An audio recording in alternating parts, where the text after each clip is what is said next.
ವಾಸಸ್ಥಾನ ಪರಿಷತ್ನ ಒಂದು ಪ್ರಕಲ್ಪ. ಇಲ್ಲಿ ದೇಶಿ ತಳಿಗಳ ಸಂರಕ್ಷಣೆ, ಸಂವರ್ಧನೆ ಹಾಗೂ ಸಂಶೋಧನೆ ಕೇಂದ್ರ ಆಗಿರುತ್ತೆ. ಇಲ್ಲಿ ನೋಡ್ತಾ ಇರೋವಂಥದ್ದು ನೀವು ಲೈಟ್ ಬ್ರೌನಿಶ್ ಏನು ಬರುತ್ತೆ, ಇದು ಸಾಹಿವಾಲ್, ಪಂಜಾಬ್ನ ಒಂದು ತಳಿ.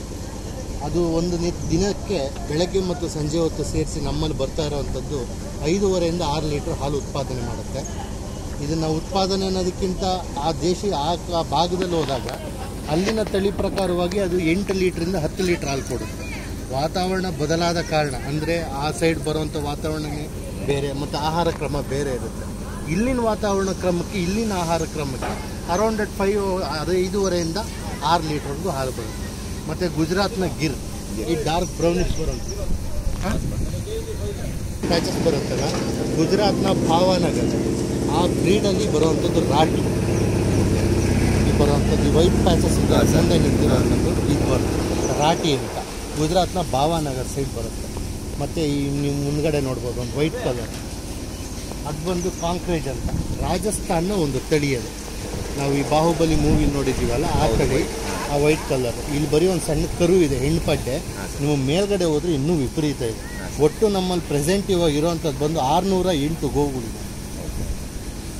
ಇದರಲ್ಲಿ ಆಲ್ಮೋಸ್ಟ್ 70% ಗೋವುಗಳು ಇರೋ ಅಷ್ಟೂ ಸಹ ಸ್ಲಾಟ್ಗೆ ಹೋಗ್ತಿತ್ತಲ್ಲ, ಅದೇ ನಮ್ಮಲ್ಲಿದೆ. ಅದನ್ನು ಪೊಲೀಸವ್ರು ಹಿಡಿದಾಗ FIR ಕೇಸ್ ಮಾಡಿ ತಂದಿಲ್ಲಿ ಬಿಡ್ತಾರೆ. ಅದು ಎಕ್ಸ್ಪೆಷಲಿ ದೇಶಿ ತಳಿ ಇದ್ರೆ ತಗೋತೀವಿ. HF ಸೀಮೆ ಜರ್ಸಿ ನಮ್ಮ ವಾತಾವರಣದಲ್ಲಿ ಈ ಕಲ್ಗುಡ್ಡ ಪ್ರದೇಶದಲ್ಲಿ ಬದುಕೋತೆ. ಅಂದರೆ ಅದು ಆರೋಗ್ಯ ಕ್ಷೀಣತೆ ಆಗಿ ಆಟೋಮೆಟಿಕ್ಕಾಗಿ ಅದು ಡೆತ್ ಆಗಿಬಿಡುತ್ತೆ. ರೀಸನ್ ಏನು ಅಂದರೆ ಇಲ್ಲಿರೋವಂಥ ಬಿಸಿಲು ಒಂದು, ಮತ್ತು ಇಲ್ಲಿನ ವಾತಾವರಣದ ಕಲ್ಲಿನ ಪ್ರದೇಶ, ಮತ್ತು ಅವಕ್ಕೆ ಯಥೇಚ್ಛವಾಗಿ ನಡೆದ್ರೆ ತಡೆಯುವಂಥ ಶಕ್ತಿ ಇರಲ್ಲ. ಮತ್ತು ಅವು ಹೈಜೆನಿಕ್ಕಾಗಿ ನೋಡ್ಕೋಬೇಕು. ಹೌದು, ದೇಶಿ ತಳಿ ಹಾಗಲ್ಲ. ನಮ್ಮ ಥರ ಎಷ್ಟೇ ಹೊರಟಾಗಿದ್ರು, ಯಾವುದೇ ಬಿಸಿಲಿದ್ರು, ಯಾವುದೇ ಮಳೆ ಇದ್ದರೂ ಆ ಸರ್ವೈವ್ ಆಗುತ್ತೆ. ಬಟ್ HF ಸೀಮೆ ಜರ್ಸಿ ಆ ಥರ ಅಲ್ಲ. ನಾವು ಅದಕ್ಕೆ ಶೆಲ್ಟರ್ ಇಟ್ಟಿರಬೇಕು, ಫ್ಯಾನ್ ಹಾಕಿರಲೇಬೇಕು, ಸೊಳ್ಳೆ ಕಚ್ಚಬಾರ್ದು, ಮ್ಯಾಟ್ ಇರಬೇಕು, ಯಥೇಚ್ಛವಾಗಿ ನಡಿಬಾರ್ದು, ಮತ್ತು ಸ್ಟಾಲ್ ಫೀಡಿಂಗ್, ವಿಪರೀತವಾದ ಆಹಾರ ಕೊಡಬೇಕು. ಯಾಕಂದರೆ ಅದು ಹಾಲು ಉತ್ಪಾದನೆ ಮಾಡುವಂಥ ಮಿಷಿನ್ ಅಷ್ಟೇ. ಆದರೆ ಹಾಲಿಗೆ ಇದಕ್ಕೆ ಇರೋ ಬೇಡಿಕೆ, ನಮ್ಮ ಬೇಡಿಕೆ ಅನ್ನೋದಕ್ಕಿಂತ ಆರೋಗ್ಯಕ್ಕೆ ಒಳ್ಳೆಯದು ಅನ್ನೋ ಪ್ರಶ್ನೆ ಬಂದಾಗ ನಮಗೆ ದೇಶಿ ತಳಿ ಆಕಳ ಹಾಲೇನೆ ಭಾರಿ ಮುಖ್ಯ. ಇದರಲ್ಲಿ ನಮಗೆ ಸೂರ್ಯ ಭುಜ ಅಂತ ಏನು ಬರುತ್ತೆ ನೋಡಿ, ಈ ಭುಜದ ಹೆಗಲ ಮೇಲೆ, ಇದರಿಂದ ಮೇಲೆ ಉಪ್ಪು ಥರ ಇದೆಯಲ್ಲ, ಅದರಲ್ಲಿ ಸೂರ್ಯನ ಕಿರಣಗಳನ್ನ ಆಕರ್ಷಿಸುವ ಶಕ್ತಿ ಇರುತ್ತೆ.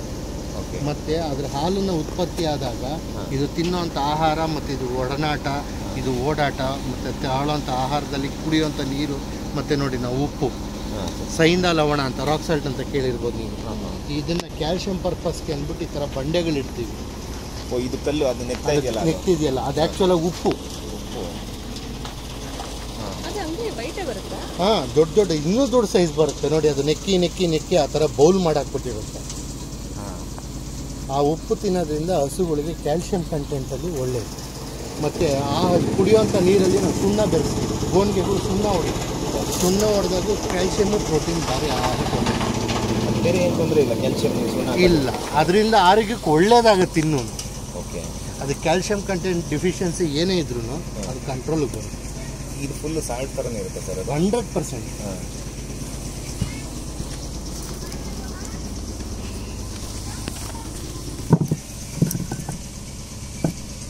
ಸ್ನೋ ಥರ. ಇದು ಆ್ಯಕ್ಚುಲಾಗಿ ಹೇಳಬೇಕು ಅಂದರೆ ಸರ್, ಈ ಉಪ್ಪು ತಿನ್ನೋದ್ರಿಂದ ಥೈರಾಯ್ಡ್ ಪ್ರಾಬ್ಲಮ್ಸ್ ಭಾರಿ ಕಂಟ್ರೋಲ್ ಬರುತ್ತೆ. ಇಲ್ಲಿ ಸಿಗುತ್ತೆ, ಬೇಕಾ ಪರ್ಚೇಸ್ ಮಾಡೋದು. ನಾವು ಹಸುಗಳಿಗೂ ನಮಗೂ ಎರಡಕ್ಕೂ ಉಪಯೋಗ ಆಗುತ್ತೆ. ಮತ್ತು ಇದರಿಂದ ಗ್ಲ್ಯಾಂಡ್ಸ್ ಏನು ಬರುತ್ತೆ ನೋಡಿ, ಥೈರಾಯ್ಡ್ ಗ್ಲ್ಯಾಂಡ್ಸ್, ಇದರಲ್ಲಿ ಏನೇ ತೊಂದರೆಗಳಿದ್ರೆ ಆಟೋಮೆಟಿಕ್ಕಾಗಿ ಕ್ಲಿಯರ್ ಆಗುತ್ತೆ. ಮತ್ತು BP ಶುಗರು ಬರುತ್ತಲ್ಲ, BP ಎಕ್ಸ್ಪೆಷಲಿ ಬ್ಲಡ್ ಪ್ರೆಷರ್ಗೆ ಈ ಸೈಂದ ಲವಣ ಉಪಯೋಗಿಸೋದ್ರಿಂದ ಮನುಷ್ಯರಿಗೆ ಇದ್ದಿದ್ದು ಒಳ್ಳೆಯದು. ಸೈಂದ ಲವಣ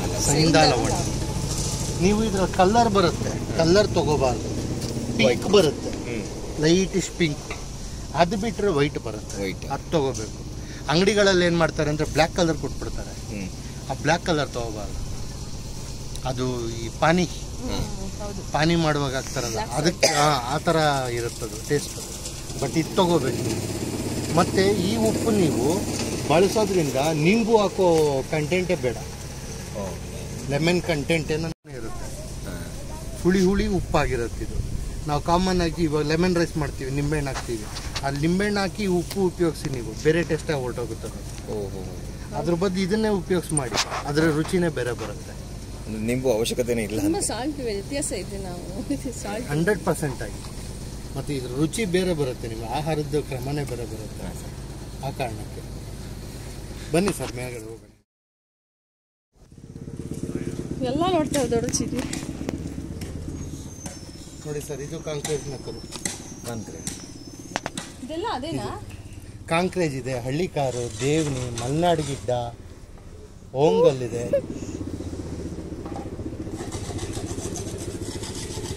ಕೆಲವು ಬರ್ತಲ್ಲಿ ಡಿಫಿಷಿಯನ್ಸಿ ಬರುತ್ತೆ ಗಿಣ್ಣಿಗಳಲ್ಲಿ.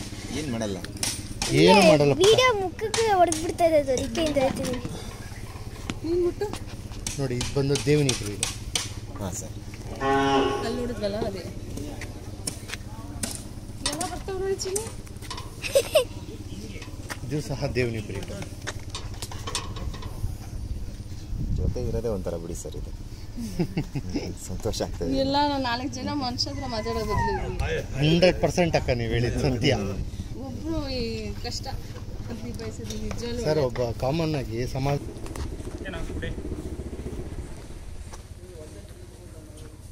ನೋಡ್ಬಿಟ್ಟ ನಿನ್ನಂತ ಸಣ್ಣದದು.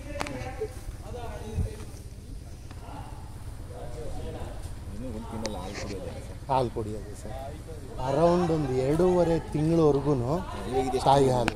ಇದೊಂದು 4 ದಿವಸ ಆಯ್ತಲ್ಲ ಅಣ್ಣ, ಇದು 4 days. ಪುಂಗನೂರು ನೋಡ್ಬೇಕು. ಅದ್ರ ತಾಯಿ ನೋಡಿ ಅಲ್ಲಿದ್ದ. ಸರ್ ಮುಟ್ಬೇಡಿ, ಒದಿಯುತ್ತೆ ದೂರದಿಂದ ನೋಡಿ, ಯಾಕಂದ್ರೆ ಕರು ಹಾಕಿರುತ್ತಲ್ಲ ಅದೊಂದು ಸ್ವಲ್ಪ ಕೋಪದಲ್ಲಿರುತ್ತೆ. ಚೆನ್ನಾಗಿತ್ತು. ಇದು ಗೋವುಗಳಲ್ಲಿ ಸಾಮಾನ್ಯವಾಗಿ ದೇಶಿ ತಳಿಗಳಲ್ಲಿ ಏನು ಬರುತ್ತೆ, ಇದು ರಾಜಸ್ಥಾನ. ಇದ್ರದ್ದೊಂದು ಮೇನ್ ಬುದ್ಧಿ ಇದೆ ಸರ್. ಒಂದು ಗೋವು ಅಂದರೆ ಬುಲ್ಲು ಮುಂದ್ಗಡೆ ನಿಂತ್ಕೊಂಡು ಲೀಡ್ ಮಾಡಿದ್ರೆ ಅಟ್ ಎ ಟೈಮ್ ಹಿಂದ್ಗಡೆ 1,000 ಹಸು ಇದ್ರು ಲೀಡ್ ಫಾಲೋ ಮಾಡುತ್ತೆ. ರಾಜಸ್ಥಾನ ಒಬ್ಬ ಮನುಷ್ಯ ಆ ಸೈಡಲ್ಲೆಲ್ಲ ಒಂದೊಂದು ಊರಿನಲ್ಲಿ ಒಂದೊಂದು ದೊಡ್ಡ ಮನೆತನಗಳಿರೋರು 200 ಹಸು 300 ಹಸು ಸಾಕ್ತಾರೆ. ಅರೌಂಡ್ 1,000 ಸಾಕೋರು ಇದ್ದಾರೆ. ಒಳ್ಳೊಳ್ಳೆ ಗೋಶಾಲೆಗಳು. ಒಂದು ಬುಲ್ ಇರುತ್ತೆ ಮುಂದ್ಗಡೆ, ಅದ್ರ ಮೇಲೆ ಒಬ್ಬ ಕೂತಿರ್ತಾನೆ. ಮೇಯ್ಸಕ್ಕೆ ಬುಲ್ಲಿನ ಜೊತೆಗೆ ಆತ ಮೇಲೆ ಹತ್ಕೊಂಡು ಹೋಗ್ತಾನೆ, ಕುದುರೆ ಥರ ಸವಾರಿ ಟೈಪಲ್ಲಿ. ಆತ ಎಲ್ಲೋಗಿ ಸ್ಟ್ಯಾಂಡ್ ಮಾಡಿ ಆ ಬುಲ್ಲನ್ನು ನಿಲ್ಲಿಸ್ಕೊಂಡು ಮಿಕ್ಕಿದ ಹಸುಗಳು ಮೇಗ್ ಬಿಡ್ತಾನೋ, ವಿಷಲ್ ಹೊಡೆದು ಅದನ್ನು ಬೀಪ್ ಮಾಡಿ ಕರ್ಕೊಂಡು ನಡೀತಾ ಇದ್ದೀನಿ ಅಂತ ಅದು ರೊಟೇಟ್ ಆದ್ರೆ ಹಸು ಆ ಬುಲ್ ಮುಂದೆ ಇರೋದು ಅಷ್ಟು ಸಹ ಕ್ಲೀನಾಗಿ ರೊಟೇಟ್ ಆಗುತ್ತೆ. ಆನ್ ಒನ್ ಶೇಪಲ್ಲಿ ಅವು ತಿರುಗಿದ್ರೆ ಎಲ್ಲವೂ ಹಿಂಗೆ ತಿರುಗ್ತವೆ. ಅಷ್ಟು ಬುದ್ಧಿವಂತ ಜೀವ ಇದು. ಮತ್ತು ಸ್ವಲ್ಪ ಕೋಪಿಷ್ಟ. ಕರು ಹಾಕಿದಾಗ ಎಕ್ಸ್ಪೆಷಲಿ ಮುಟ್ಟಕ್ಕೆ ಹೋದರೆ ಯಾವಾಗ ಹೇಗೆ ಬೇಕಾದರೂ ರಿಯಾಕ್ಟ್ ಮಾಡಿಬಿಡುತ್ತೆ.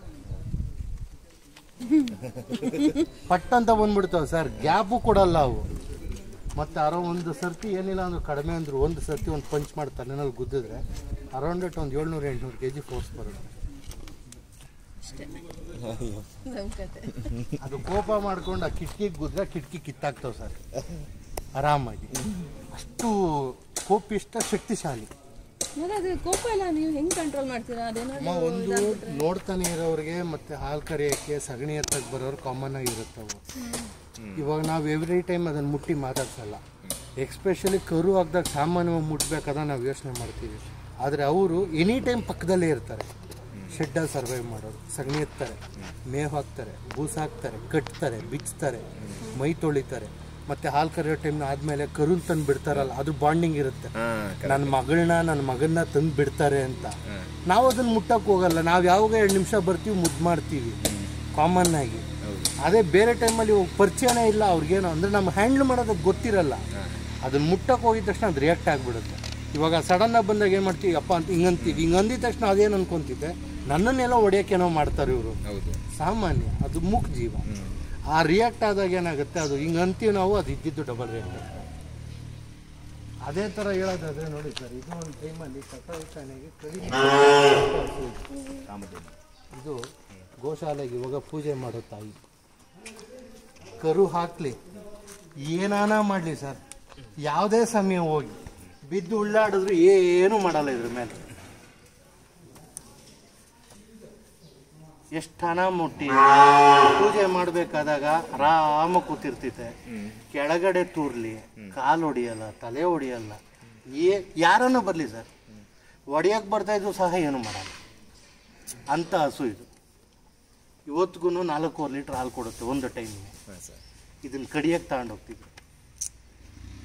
ಸ್ಲಾಟ್ರಲ್ಲಿ ಬಂದಿದ್ದಂಥ ಹಸು ಇದು ಇವತ್ತಿಗೆ ದೇವರಾಗಿದೆ.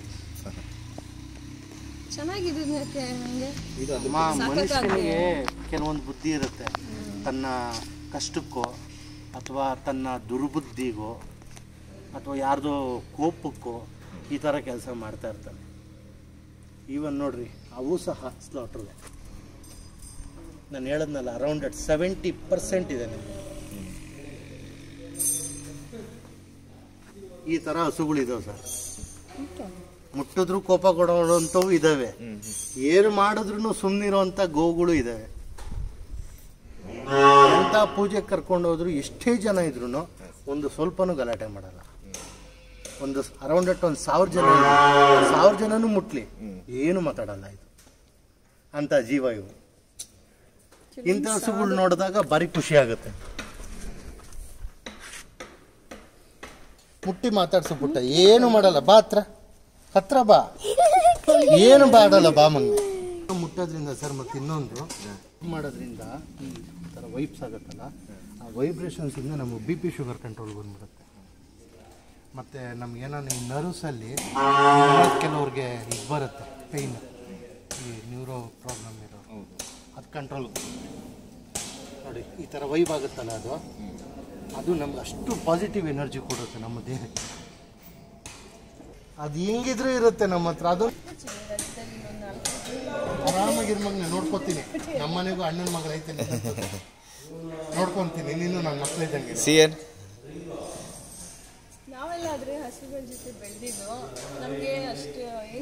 ಇನ್ನೊಂದು, ಈಗಿನ ಕಾಲದಲ್ಲಿ ಮಕ್ಕಳಿಗೆ ನಾವೇ ಮಾಡ್ತಾ ಇರೋದು ತಪ್ಪೋ ಸರಿನೋ ಗೊತ್ತಿಲ್ಲ. ವಿದ್ಯೆನೋ ಒಂದು ಪುಸ್ತಕ ಕೊಟ್ಬಿಟ್ಟು ಜೀವನನೇ ನಾವು ಸರ್ ಇಲ್ಲ ಎಲ್ಲ ಬೇರೆ. ಮತ್ತೆ ಹೊರಗಡೆ ಮೇಕೆ ಅರೌಂಡ್ ಪ್ರತಿನಿತ್ಯ ಒಂದು 300ರಿಂದ 350, ಒಂದು 250ರಿಂದ 260 ಇಲ್ಲೇ ಉಳಿಸ್ಕೊತೀವಿ. 250ರಿಂದ 260 ಉಳಿಸ್ಕೊಳೋ ಕಾರಣ ಏನು ಅಂದರೆ, ಒಂದು ವಯಸ್ಸಾಗಿರೋದು, ಒಂದು ಪ್ರೆಗ್ನೆನ್ಸಿ ಇರೋದು, ಕರುಗಳು ಹಾಕಿರೋದು, ಮತ್ತು ಇನ್ನೇನು ಟೈಮ್ ಇದೆ ಅದಕ್ಕೆ ಡೆಲಿವರಿಗೆ ಅಂತ ಹಸುಗಳು ಉಳಿಸ್ಕೊತೀವಿ. ಮತ್ತು ಇನ್ನೊಂದಷ್ಟು ಹೋದರೆ ಕೈಗೆ ಸಿಕ್ಕಬೇಕು ಅಂದರೆ ಅವ್ನು ಹಿಡ್ಕೊಂಬರ್ಬೇಕು ಅಂಥವ್ನು ಅಷ್ಟೂ ಸ್ಟಾಲ್ ಫೀಡಿಂಗ್ ಅಂತ ಬಿಟ್ಟು ಔಟ್ಸೈಡ್ ಗ್ರೇಸಿಂಗ್ ಕಳಿಸ್ತೀವಿ. ಡ್ಯೂ ಟು ರೀಸನ್ ನಮಗೆ 3 ಸೈಡ್ಸ್ ಫಾರೆಸ್ಟ್ ಇದೆ.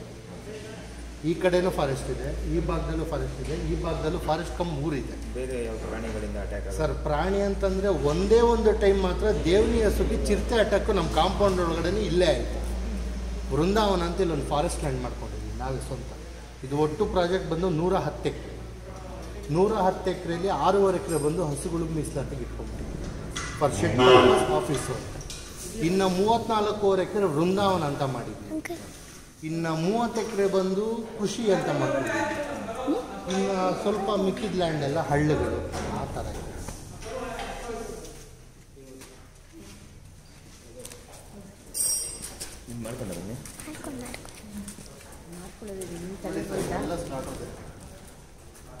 ಇದು ಅಲ್ಲಿ ನಿಂತಿರೋದು. ಹಳ್ಳಿಲಿ ಯಾರು ಸಾಕಲ್ಲ ಅಂತೀರಾ ಈಗ? ಅಮ್ಮ ಗೊತ್ತಾ ಅಮ್ಮ, ಈಗ ಹೇಳಿದ್ನಲ್ಲ ಹಾಲಿನ ಮಿಷಿನ್, ಅದು ಹೊರಟೋಗ್ಬಿಟ್ಟವ್ರು ಜನ ದುಡ್ಡಿಗೆ. ಹಾಲು ಜಾಸ್ತಿ ಕೊಡಬೇಕು, ಅದೇ ದುಡ್ಡುಗೋಸ್ಕರ. ಇನ್ನೊಂದು ಹೇಳ್ತೀನಿ ನೋಡಿ, ಹಾಲಿನ ಮಿಷಿನ್ ಅಂತ ನಾವು ಅಂದ್ಕೊಳ್ತೀವಿ, ಆದರೆ ಹಾಲಿಂದ ನಮಗೆ ಕಿಟ್ಟು 2 ಲೀಟ್ರ್ ಹಾಲು ಬರ್ತಿತ್ತು, 1 ಲೀಟ್ರ್ ಹಾಲು ಬರ್ತಿತ್ತು. ಏನಕ್ಕಿದು ಅಂತಾರೆ, ಆಯಿತಾ? ಸಾಮಾನ್ಯವಾಗಿ ಒಂದು ಥಿಂಕ್ ಮಾಡಿ, ಈ ಹಳ್ಳಿಗಳ ಕಡೆ ಅಜ್ಜಿಗಳು ತಾತಂದ್ರುಗಳು ಮನೇಲಿ ದೊಡ್ಡಪ್ಪ ದೊಡ್ಡಮ್ಮಂದರು ತಾಯಿ ತಂದೆಗಳು 5 ಸೀಮೆ ಹಸು ಸಾಕಿದ್ರು, ಒಂದೇ ನಾಟಿ ಹಸು ಸಾಕಿರ್ತಾರೆ. ಏನಕ್ಕೆ? ಮನೆ ಸಮಾಜಕ್ಕೆ ಸಂಪಾದನೆಗೆ ಅಲ್ಲಿ ಕೊಟ್ಟು ನನ್ನ ಮಕ್ಕಳು ಚೆನ್ನಾಗಿರಲಿ ಅಂದ್ಬಿಟ್ಟು ಇಂಥ ಹಸು ಸಾಕಿ ಊಟಕ್ಕೆ ಹಾಲು ಮೊಸರು ತುಪ್ಪನೋ ಬೆಣ್ಣೆನೋ ಏನೇ ಆಹಾರಕ್ಕಾದ್ರೂ ಒಂದು ಸ್ವಲ್ಪ ಹಾಕ್ಕೊಡ್ತಾರೆ. HF ಸೀಮೆ ಜರ್ಸಿ ನಾವು ಬಾಟ್ಲುಗಳು ತರ್ತೀವಿ, GRB ನಂದಿನಿ ತೇಜ ಹಿಂಗೆ ತರ್ತೀವಿ. ಈ ಹಸುಗಳು ಮಾತ್ರ ಹಳ್ಳಿಗಳಲ್ಲಿ ಉಪಯೋಗಿಸ್ತಾರೆ. ರೀಸನ್ ಏನು ಸರ್? ಅದೇ ಹೆಲ್ತಿ ಸ್ವಲ್ಪ ಇದ್ರ ಹೆಲ್ತ್ ಇರುತ್ತೆ, ಅದರಲ್ಲಿ ಹೆಲ್ತಿ ಕಂಟೆಂಟ್ ಇರಲ್ಲ. ನಾವು ಸಿಟಿ ಲೈಫ್ಗೆ ಹೋಗ್ತೀವಿ, ಹಳ್ಳಿ ಕಡೆ ಸೊಗಡು ಬಿಡ್ತೀವಿ. ಒಂದೇ ಒಂದು ಹಸುವಿಂದ 1 ಎಕರೆ ಕೃಷಿ ಮಾಡ್ಕೋಬೋದು. 1 ಎಕರೆ ಕೃಷಿ ಮಾಡ್ಬೋದು. ವರ್ಷ ಪೂರ್ತಿ ಗೊಬ್ಬರ ತರಲೇಬೇಡ್ರಿ, ವರ್ಷ ಪೂರ್ತಿ ಯೂರಿಯಾ ಹಾಕ್ಬೇಡಿ, ವರ್ಷ ಪೂರ್ತಿ DIP ಹಾಕ್ಬೇಡಿ. ಅದ್ರ ಬರೋ ಗಂಜಲ ಸಗಣಿಯಿಂದನೇ ಎಲ್ಲ ತೋಟಗಳಿಗೂ ಎಲ್ಲ ಗಿಡಗಳಿಗೂ ಜೀವಾಮೃತ ಘನಜೀವಾಮೃತ ಮಾಡಿಕೊಂಡು ಪೈಪ್ಲೈನಲ್ಲೂ 1 ಎಕರೆ ತೋಟ ಮಾಡೋನಿಗೆ ಏನು ಪೈಪ್ಲೈನು ಬೇಕಿಲ್ಲ, ಡ್ರಿಪ್ಪು ಬೇಡ. ಹೋಗಿ ಗಿಡಕ್ಕೂ ಬುಡಕ್ಕೆ ನೀರಾಗಿ ಒಂದು ಜಗ್ನಲ್ಲಿ ಹಾಕ್ಕೊಂಬಂದ್ಬಿಟ್ರು ಪ್ರತಿನಿತ್ಯ ಅದನ್ನು ಅದೇ ಕೆಲಸ ಅಲ್ವ. ಕೃಷಿ ಕೆಲಸ ಮಾಡ್ತಾರೋನ್ಗೆ ಅದು ಬಿಟ್ಟು ಬೇರೆ ವೃತ್ತಿ ಇರಲ್ಲ.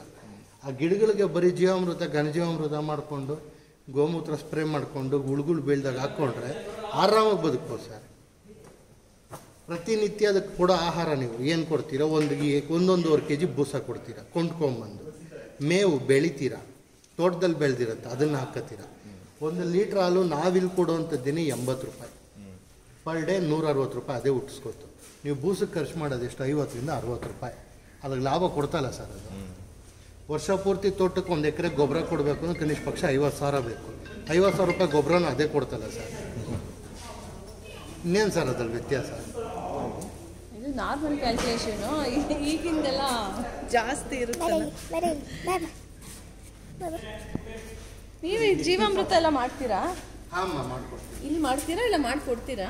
ಅಂದ್ರೆ ಆರ್ಡರ್ ವೈಸ್ ಜೀವಾಮೃತ ಮಾಡ್ತೀವಿ. ಘನ ಜೀವಾಮೃತ ರೆಡಿ ಇರುತ್ತೆ, ಅದು ಡ್ರೈ ಕಂಟೆಂಟ್. ಡ್ರೈ ಜೀವಾಮೃತ ಬಂದು ವೆಟ್ ಕಂಟೆಂಟ್.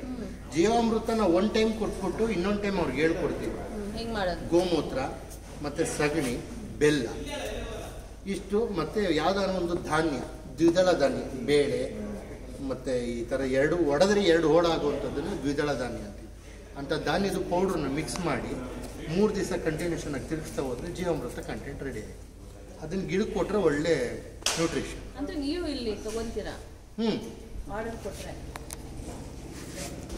ಹಿಂಗೆ. ಇವಾಗ ಇದ್ರ ಜೊತೆ ಕನೆಕ್ಟೆಡ್ ಆಗಬೇಕು ಅಂದ್ರೆ ಏನೇನು ಆಪ್ಷನ್ಸ್ ಇದೆ ಇಲ್ಲಿ? ಇವಾಗ ನಾವು ರೆಗ್ಯುಲರ್ ಆಗಿ ಕನೆಕ್ಟೆಡ್ ಆಗಬೇಕು, ಏನು ವಿಚಾರವಾಗಿ ಯಾವ್ದಾದ್ರೂ ಪರವಾಗಿಲ್ಲ, ಜನರಲ್ ಆಗಿ ಕೇಳ್ತಾ ಇದೀನಿ. ಜನರಲ್ ಆಗಿ ಅಂತಂದ್ರೆ ನೀವು ಗೋ ಸೇವೆ ಮಾಡಬೇಕು ಅನ್ನೋದಾದ್ರೆ ಯಾವಾಗ ಬೇಕಾದ್ರೂ ಕಾಮನ್ ಆಗಿ ಬಂದು ಗೋ ಸೇವೆ ಮಾಡಿ ಏನು ಮಾಡ್ಬೋದು? ಹಸು ಸಗಣಿ ಹಾಕ್ಬೋದು, ಹಸು ಮೈ ತೊಳ್ಬೋದು, ನೋಡಿ ಈ ಥರ ಗುಡ್ಡೆ ಮಾಡಿಕೊಂಡು ಗಾಡಿ ಇರುತ್ತೆ ಹಾಕ್ಬೋದು. ನಮ್ಮ ಸಹಕಾರದಿಂದ ಅದಕ್ಕೇನೋ ಉಪಯೋಗ ಆಗಲಿ ಅನ್ನೋ ರೀತಿ ಆದರೆ. ಅದು ಬಿಟ್ಟರೆ ಆಹಾರವಾಗಿ ಹುಲ್ಲು ತಂದು ಕೊಡ್ಬೋದು, ಬೂಸ ತಂದು ಕೊಡ್ಬೋದು. ಬೆಲ್ಲ ಅಕ್ಕಿ ಅದನ್ನು ಕೊಡೋದನ್ನು ನಾವು ಡೈರೆಕ್ಟ್ ಹೊಡ್ಸೋದಕ್ಕೆ ಒಪ್ಪೋದಿಲ್ಲ. ರೀಸನ್ ಏನು ಅಂದರೆ, ಇವಾಗ ಒಂದು ಫ್ಯಾಮಿಲಿ ಬರ್ತೀರಾ, ನೀವು ಒಂದು 10 kg ತರ್ತೀರ ಅಂದರೆ ನಮ್ಮಲ್ಲಿರೋಂಥ ವೈರಲ್ ಕಂಟೆಂಟ್ ಅದಕ್ಕೆ ಪಾಸ್ ಆಗುತ್ತೆ.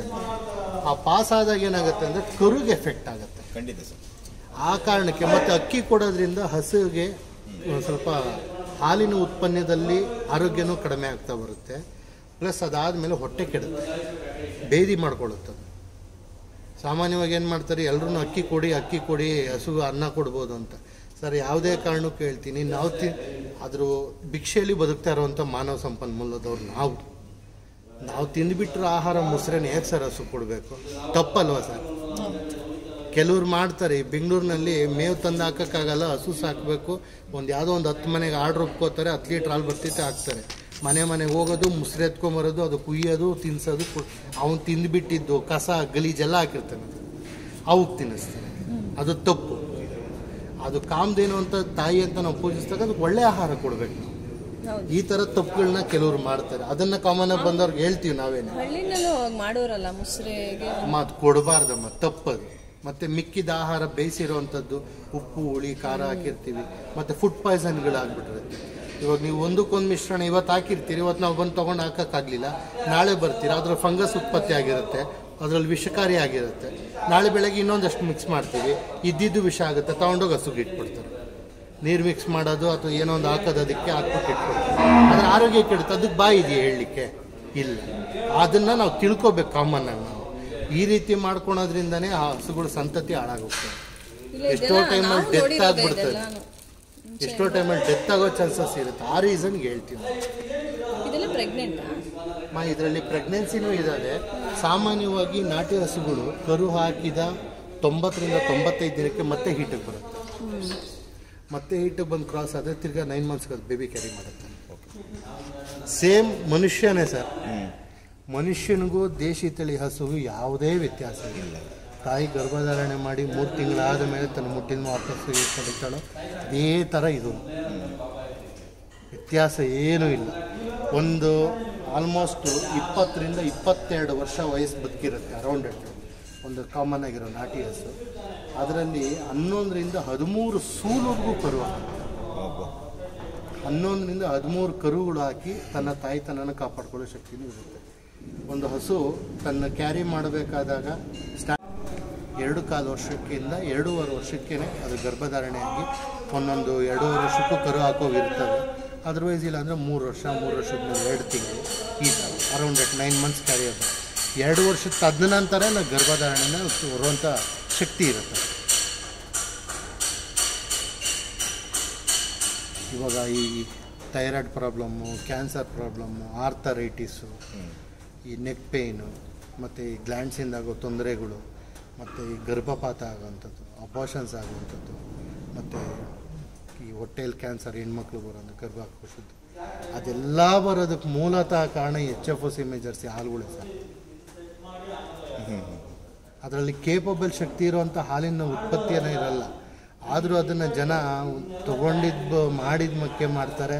ಸಮಾಜನ ಅದನ್ನ ಥರ ಕೆಡಿಸೋ ರೀತಿಯಾಗಿ ಹೋಗ್ಬಿಟ್ಟಿದೆ ಈಗ ಸ್ವಲ್ಪ ಜನ ಪರವಾಗಿಲ್ಲ ಸರ್. ಆಗಿನ ಕಾಲದವರು ದೇಶಿ ತಳಿಗಳನ್ನ ನಾಟಿ ಹಸುಗಳು ಸಾಕೊಂಡು ತಿಂದಂಥವ್ರು ನಮ್ಮ ತಂದೆ ತಾಯಿಗಳು, ಅಜ್ಜಿ ತಾತಗಳು, ಅವ್ರು ಬದುಕಿದ್ದು ಒಂದು ಲೈಫ್ ಪೀರಿಯಡ್ ಇದೆಯಲ್ಲ, ಆ ನಂಬರ್ಸು ನೋಡೋಕ್ಕಾಗಲ್ಲ, ಹೇಳಲಿಕ್ಕೂ ಸಾಧ್ಯ ಇಲ್ಲ. ನಾನಿವಾಗ ಹೇಳ್ಬೋದು ನನಗೆ 33 ವರ್ಷ, ನಾನೊಂದು 50 ವರ್ಷ ನಂಬರ್ ಅಷ್ಟೇ. ಅದು 50ರೊಳಗೆ ಹೋಗ್ಬೇಕು ಹೊರಟಾಗಿರ್ತೀವಿ. ಮಾಲ್ಗಿರೋನು ಬೆಳಗ್ಗೆ ಎದ್ದೊಳ್ಳೋ ಡೌಟು. ಅಂಥ ಫುಡ್ಡು ಭೂಮಿಗೆ ವಿಷ ತುಂಬಿ ತುಂಬಿ ತುಂಬಿ ತುಂಬಿ ಎಲ್ಲನೂ ಭೂಮಿನೂ ಕೆಡಿಸ್ಬಿಟ್ಟವ್ರು ಸರ್. ಈ ಜಾಗದಲ್ಲಿ 2007ನೇ ಇಸ್ವಿಯಿಂದನೂ ಈ ಜಾಗದಲ್ಲಿ ಕೃಷಿ ನಡೀತಿದೆ. ಮತ್ತು ಈ ಹಸುಗಳು ಮೇವು ಬೆಳೆಯುವಂಥದ್ದು, ತರಕಾರಿಗಳು ಬೆಳಿತೀವಿ, ಈ ಥರ ಎಲ್ಲ. ಮತ್ತು ಕಾಡು ಗಿಡಗಳು, ಎಲ್ಲ ಥರದ ಗಿಡಗಳು ಇದೆ ಇದರಲ್ಲಿ. ಇವತ್ತಿನವರೆಗೂ ಈ ಜಾಗಕ್ಕೆ ಯೂರಿಯಾ DAP ಹಾಕಿಲ್ಲ ಸರ್. ಅದ್ರ ಕಂಟೆಂಟೇ ತೋರಿಸಿಲ್ಲ ನಾವು. ಅದೆಲ್ಲ ಇದರಿಂದನೇ ಬೆಳೀತಿದ್ದೀರ ಅಷ್ಟೇ ಕಂಪ್ಲೀಟ್. ಸ್ವಲ್ಪ ಮಟ್ಟಿಗೆ ಆಗಿದ್ದರೆ ಇವತ್ತಿಗೆ 34 ಎಕರೆ ವೃಂದಾವನ, 30 ಎಕರೆ ಕೃಷಿ, 65 ಎಕರೆ ಅರೌಂಡ್ ಎಟ್ಟು ಮಾಡ್ತಾ ಇದ್ದೀವಿ.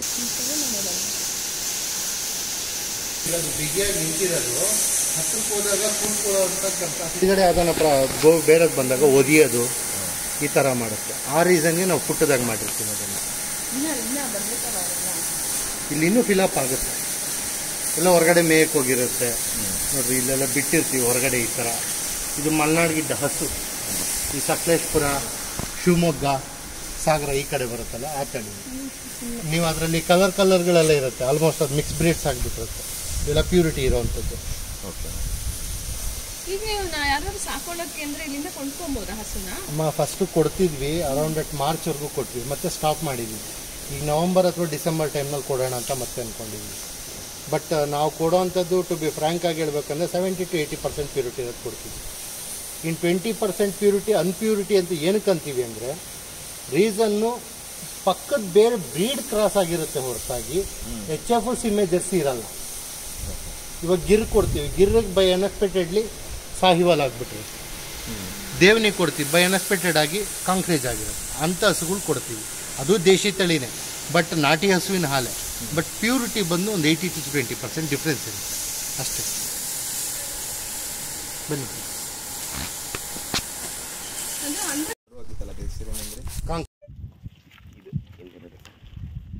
ದೇವನಿ ಬೋಲ್ ಮಹಾರಾಷ್ಟ್ರ.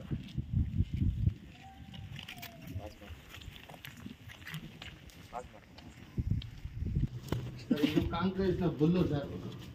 ಅಶೋಕ ಅಂತ ಸ್ವಲ್ಪ ಕೋಪಿಷ್ಟ.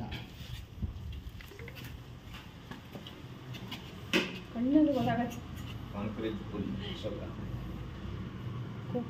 100% ಪ್ಯೂರ್ ಬ್ರೀಡ್ ಸರ್. ಅವನು ಎದ್ದು ನಿಂತ್ಕೊಂಡ್ರೆ ನಾವೇ ಹಿಂದಕ್ಕೆ ಹೋಗ್ತೀವಿ. ಅವ್ನು ಹಂಗೆ ಕೂತಿರೋದಕ್ಕೆ ಚಿಕ್ಕದಾಗಿ ಕಾಣಿಸ್ತಾವ ನಿಮ್ಗೆ. ಅವ್ನು ಎದ್ದಾಗ ನೋಡ್ಬೇಕು ನೀವು.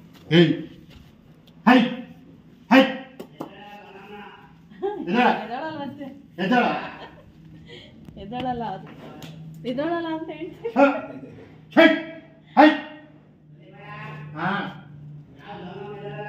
ಗಂಗಮ್ಮ ಅಲ್ಲ, ಇವನು ಅಶೋಕ್ನ ಓರೆ.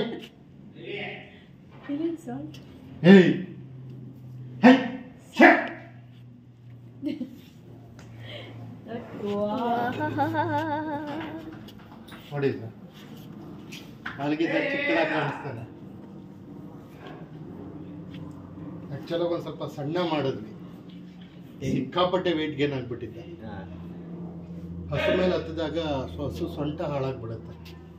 ಎಷ್ಟೋ ಸರ್ತಿ ಕಾಲು ಸ್ಪ್ಲಿಟ್ ಆಗಿ ಗರ್ಭ ಹೊಟ್ಟೆ ಎಲ್ಲ ಹಾಳಾಗ್ಬಿಡುತ್ತೆ. ಆ ಕಾರಣಕ್ಕೆ ಹೋರಿಗಳು ಕೆಲವು ಟೈಮಲ್ಲಿ ವೆಯ್ಟ್ ಡೌನ್ ಮಾಡಲೇಬೇಕು ನಾವು. ಯಥೇಚ್ಛವಾದ ತೂಕ ಅವಕ್ಕೂ ಸಹ ಕೇಪಬಲ್ ಆಗಿರಲ್ಲ. ಫುಡ್ ಕಂಪ್ಲೀಟ್ ಡೌನ್ ಮಾಡೋದಕ್ಕಿಂತ ಒಂದು 10 to 20% ಡೌನ್ ಮಾಡ್ತಾ ಹೋಗ್ತೀವಿ ಅಷ್ಟೇ. ಪೂರ್ತಿಯಾಗಿ ಕಂಪ್ಲೀಟ್ ಮಾಡೋದ್ರಿಂದ ಭಾರಿ ಕಷ್ಟ ಆಗ್ಬಿಡುತ್ತೆ. ಮತ್ತೆ ಇದು ನೋಡ್ರಿ, ವಿಪರೀತ ಕೋಪಿಷ್ಟ ಇದು. ಎಷ್ಟು ಗೋಡೆಗಳು ಹೊಡೆದಾಕೋನು, ಎಷ್ಟು ಕಿಟಕಿಗಳು ಮುರಿದಾಕೋನು, ಅವನಿಗೆ ಒಂದು ಸ್ವಲ್ಪ ಡೌಟು.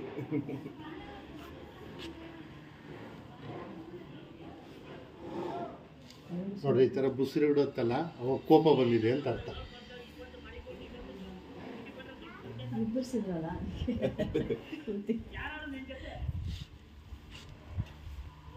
ಮಾತಾಡ್ತವೆ, ಬಟ್ ಯಾವಾಗ ರಿಯಾಕ್ಟ್ ಆಗ್ತಾವೋ ಐಡಿಯಾ ಇರಲ್ಲ. ನೋಡಿ ಸರ್, ಇವರೆಲ್ಲ ಪೀಳಿಗೆಗೆ ರೆಡಿ ಆಗ್ತಾ ಇರೋದು. ಕಂಟಿನ್ಯೂಟಿ ಬೇಕಲ್ವಾ ನಮ್ಗೆ ತಳಿಗೆ. ಇವೆಲ್ಲ ಹೋರಿಗಳೆಲ್ಲ ಸರ್ ಹಸುಗಳು. ಹಸುಗಳನ್ನ ನೋಡಿ, ಆ ಕೊಂಬಲ್ಲಿ ಯಾವ ಶೇಪಿಗೆ ಬೇಕಾದ್ರೂ ಹೊಡೆಯುವಂತ ಟೆಕ್ನಿಕ್ಸ್ ಇರುತ್ತೆ ಅವಕ್ಕೆ.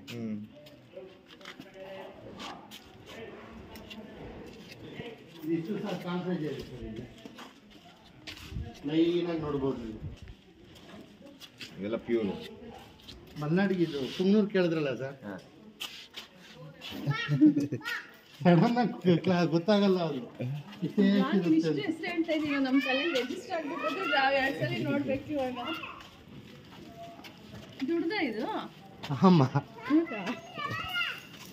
ಮನೇನ ಸಾಕೋದಕ್ಕೆ ಆರಾಮ್ ಜೀವ. ಹ್ಞೂ ಸರ್. ಅಂದ್ರೆ ಹಾಲು ಕೊಡುತ್ತಾ?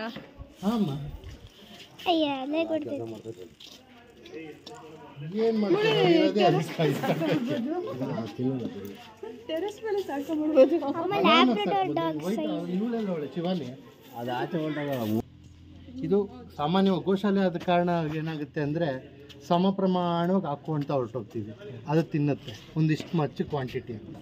ನೀವು ಮನೆಯಲ್ಲಿದ್ದಾಗ ಏನಂದರೆ particularly caring for that only. ಹೌದು ಸರ್, ಖಂಡಿತ. ಇವಾಗ ಮನೇಲಿ ಒಂದೊಂದು ಪೆಟ್ಸ್ ಹಾಕಿರ್ತೀವಿ, ಅದನ್ನು ಮಾತ್ರ ಗಮನಿಸ್ತೀವಿ. ಒಂದು ಕೆನಲ್ ಮಾಡಿ 25 ಸಾಕ್ತೀರ, ಪರ್ಟಿಕ್ಯುಲರ್ ಆಗಿ ಯಾವ್ದು ಗಮನಿಸೋಕ್ಕಾಗುತ್ತೆ? ಆಗಲ್ಲ. ನಿಮ್ಮ ಮಗಳಿಗೆ ಮುಟ್ಟಿಸ್ಬೇಕು, ಅದನ್ನು ಮಾತಾಡ್ತಾರೆ.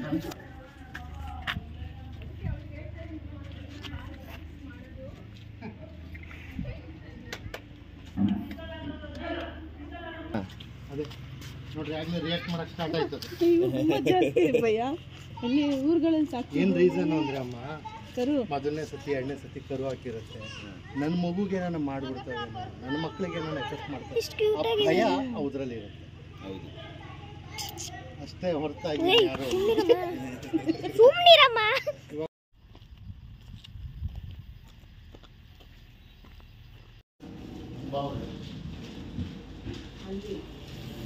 ಸುಡುವಂತ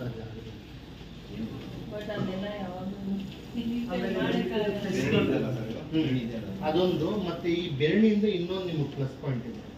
ಮನೆಯಲ್ಲಿ ಪ್ರತಿನಿತ್ಯ ಒಂದು ಬೌಲ್, ಕಾಪರ್ ಬೌಲ್ನಲ್ಲಿ ಇದನ್ನ 4 ಪೀಸ್ ಹಿಡಿದು ಪೆಸ್ಟ್ ಕಂಟ್ರೋಲ್, ಅದು ಗ್ಯಾಸ್ ಫಿಲ್ ಆಗ್ಬಿಡುತ್ತೆ. ಗ್ಯಾಸ್ ಫಿಲ್ ಆಗ್ತಾ ಇರುತ್ತೆ. ಗಿಡಗಳಿಗೆ ತಾನೆ, ಏನಾದ್ರೂ ರೋಗಗಳಿದ್ರೆ ಈ ಗೂಡು ಕಟ್ಟೋದು ಅಂದ್ರೆ ಎಲ್ಲಿ ಯಾವ್ದ್ರಲ್ಲಿ ಸರ್ ಇದು ಗಂಜಲ? ಇದು ಸರ್ ಗೋಮೂತ್ರನ ಇದ್ರಲ್ಲಿ ಫಿಲ್ ಮಾಡ್ತೀವಿ. ಹಾಂ ಸರ್. ನೀರಿನ ಪೈಪ್ ಲೈನ್ ನೋಡಿ ಇಲ್ಲಿ ಬರುತ್ತೆ. ಹಾಂ ಸರ್. ನೀರು ರೊಟೇಟ್ ಆಗಿ ಇದ್ರಲ್ಲಿ ಹೊರಗಡೆ ಹೋಗುತ್ತೆ. ಓಕೆ.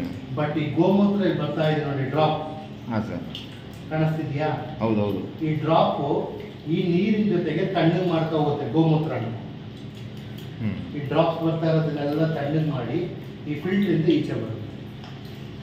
ಇವಾಗ ಬರ್ತಾ ಇರೋದು ವೇಸ್ಟೇಜ್. ಇದು ಏನಂತಾರೆ, ವೇಪರ್ ಆಪರೇಟ್ ಆಗಿ ಮುಂಚೆ ಒಂದು ಐಟಮ್ ಬರುತ್ತೆ, ಅದನ್ನ ವೇಸ್ಟೇಜ್.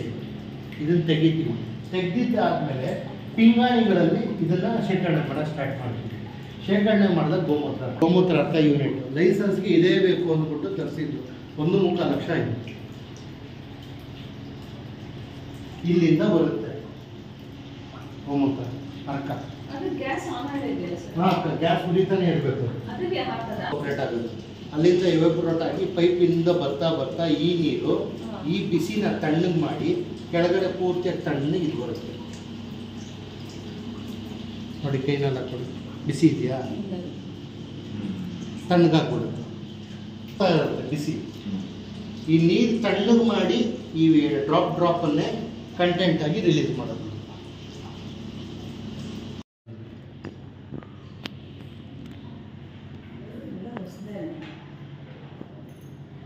ಪ್ರಾಡಕ್ಟ್ ಬಂದಿರೋವಂಥದ್ದನ್ನೆಲ್ಲ ಪ್ಯಾಕಿಂಗ್ ಮಾಡಿ ಎತ್ತಿಡಲಿಕ್ಕೆ ಸ್ಟಾಕ್ ರೂಮ್ಗಳಿವೆ.